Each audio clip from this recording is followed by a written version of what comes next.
Hey guys, Jeff here. Now what I want to talk about this week is singleness. It's something I haven't talked about a ton on this channel, but I think it goes hand in hand with a lot of the relationship and dating and marriage things we talk about because there's a lot of you out there who are single. Now this is going to be both to you, but also to people in leadership in the church. Now that gets me to my first point. The reason it's to the leadership in the church is I think so many times we actually do such a bad job of creating a space for singles. You do not need to get married to live a full and flourishing existence, and churches and sometimes leadership almost kind of, they don't say it explicitly, but it's almost you're a JV Christian until you get married. Now, the truth about spiritual formation is you do not reach success by becoming married. You reach success by looking more and more like Jesus. And you can do that by being young and old, married and single, dating, whatever it is. And so to anyone in leadership out there, first I just want to say, is your church creating a space for that? And honestly, sometimes I think not only are they not JV Christians, sometimes single people in the church are the people who can do the most for Jesus. I think you see this in the narrative of Paul,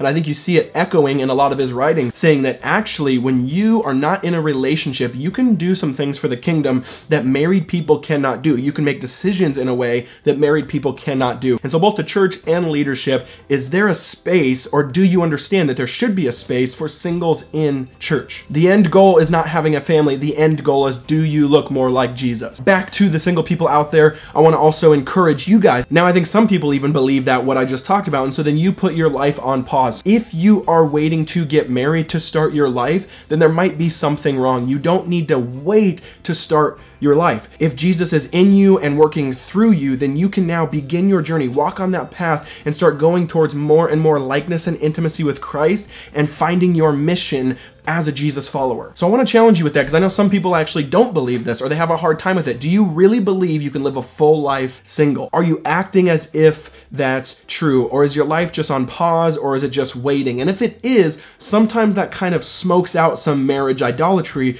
where you actually are worshiping the idea of marriage rather than worshiping Jesus. And that gets me to my next point too also. You don't need to be content being single. What I mean by that is sometimes people can do a disservice to single people, but kind of, I think of the old grandma pinching the cheeks, going up to someone young and saying, oh honey, just keep praying and keep trying to be content in the Lord, and then right when you're content, Prince Charming will walk through the door. First of all, that's just not how it usually happens. I know plenty of people content in the Lord and walking in a place of peace, and Prince Charming or Miss Charming or whatever doesn't show up. But also understand you were created for intimacy. And so if God wants to put you on a life of singleness and you feel fine about that, then do that. But also understand if there's angst and burden about wanting to be married, that's totally fine, right? You don't have to kind of have your head down praying and be like, oh, Jesus, I'm so content in you. And then, oh, where's my husband? Where's my husband, right? Oh, Jesus, I'm so content in you, right? You don't have to play that game. It's totally okay to have the God-given desire for intimacy in a relationship and in marriage. Now, again, that's a tension because we just talked about marriage idolatry a second ago. And so understand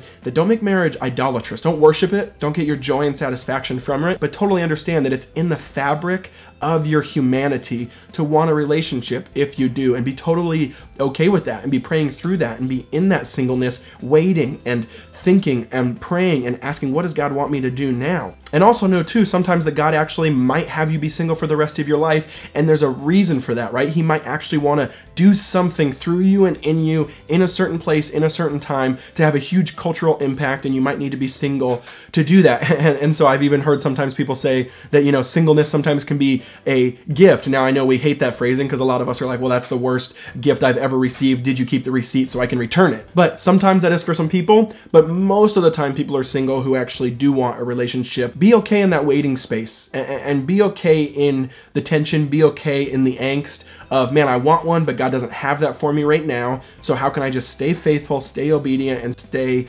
loving Him in this place in my life and get closer and closer to Jesus?